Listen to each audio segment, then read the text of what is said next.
올해로 58살이 된 저는 평범한 인생을 살아왔다고 생각합니다.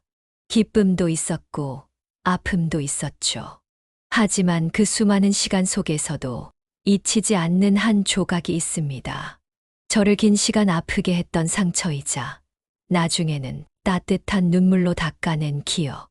그건 바로 시어머니와 저의 이야기입니다.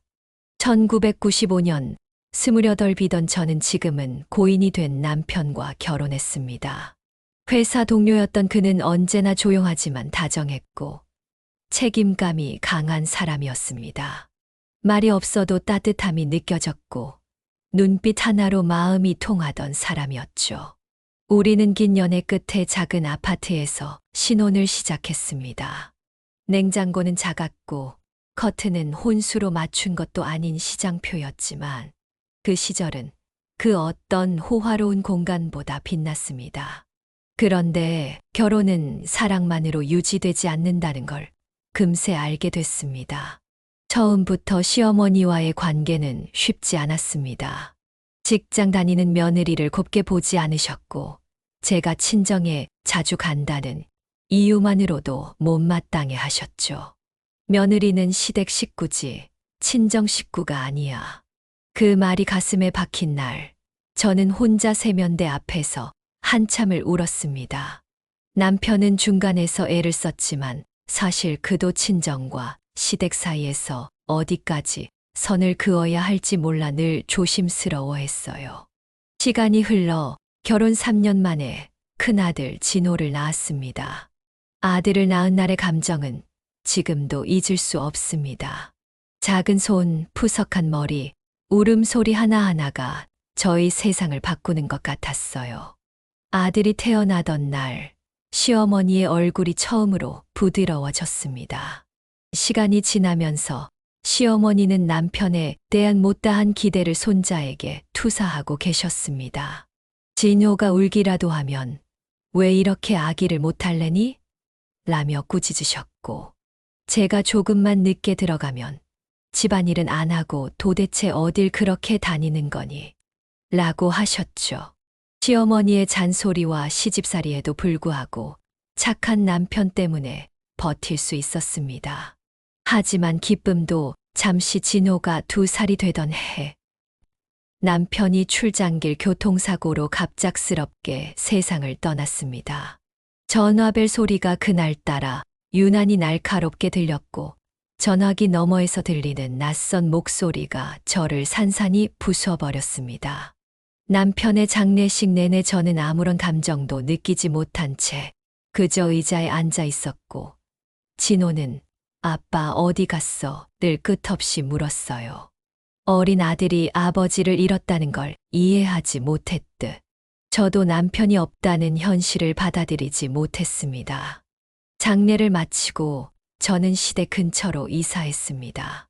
시부모님께서 손자를 가까이 볼 수 있도록 하고 싶었고 아이에게도 가족의 존재를 자연스럽게 느끼게 해주고 싶었죠. 그게 최선이라 믿었거든요. 하지만 그 선택이 제 인생에서 가장 아픈 시작이 될 줄은 몰랐습니다. 남편의 49제를 마치고 시댁에서 함께 식사를 하던 밤이었습니다. 시어머니는 조용히 숟가락을 내려놓더니 말씀하셨죠. 수보가, 이젠 우리 아들도 없는데 너는 우리 집 식구가 아니야. 식탁 위 공기가 얼어붙는 느낌이었습니다. 그 말이 떨어지는 순간 저는 현실이 믿기지 않았으니까요. 진호는 우리가 키울 테니 너는 너 삶을 찾아가. 그날 밤 저는 진호를 품에 안고 눈물로 잠을 잤습니다. 마음이 서럽고 불안해서 진호를 재운 후 밤새 흐느껴 울었습니다. 그 후에도 계속 시어머니는 같은 말씀을 반복하셨습니다.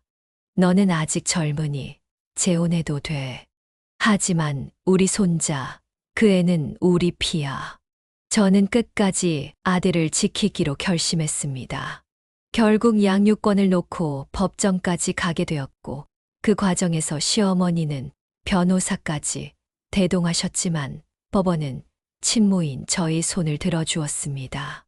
그 일로 시댁과의 인연은 완전히 끊겼습니다. 시어머니는 저를 배은망덕한 며느리라 불렀고, 저는 시어머니를 다신 보고 싶지 않았으니까요. 그 길로 저는 부산으로 내려갔습니다. 작은 분식집을 열었고, 친정 부모님의 도움을 받으며 하루하루를 버텨나갔습니다.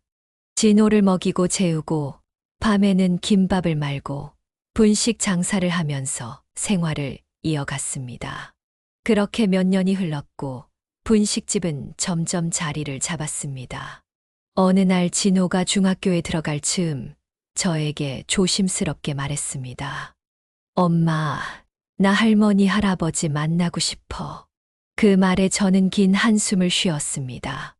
용서하지 못한 시간이 너무 길었기에 다시 전화기를 드는 것조차 힘들었으니까요. 시어머니는 여전히 저를 만나려 하지 않으셨지만 시아버지께서 진호를 몰래 만나러 부산까지 내려오셨죠.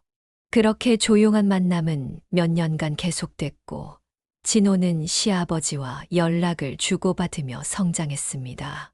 그러던 어느 날, 갑작스럽게 시아버지의 부고 소식이 들려왔습니다.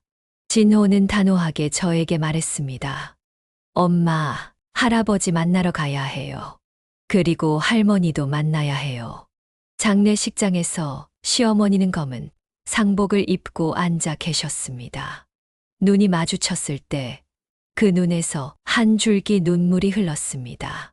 진호가 다가가 할머니하고 부르자 시어머니는 말없이 아이를 끌어안으셨습니다.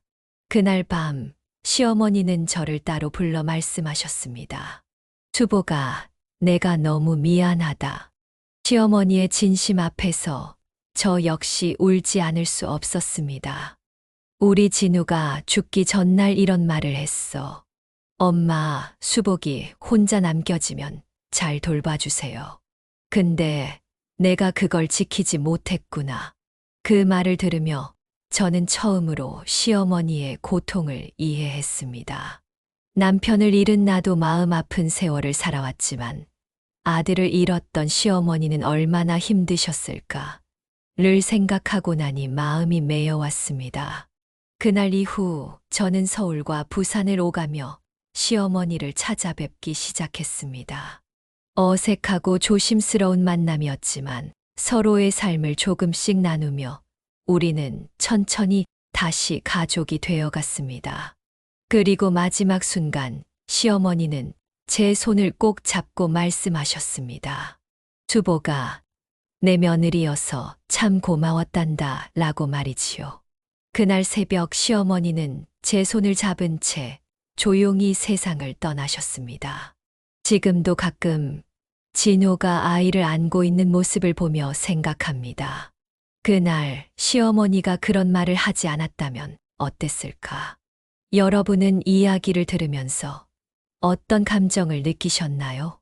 누군가를 이해한다는 일, 그리고 용서한다는 건 결코 쉬운 일이 아니죠. 하지만 때로는 한 걸음 용기가 오래 묶여있던 마음을 쉽게 풀어주기도 하는 것 같습니다.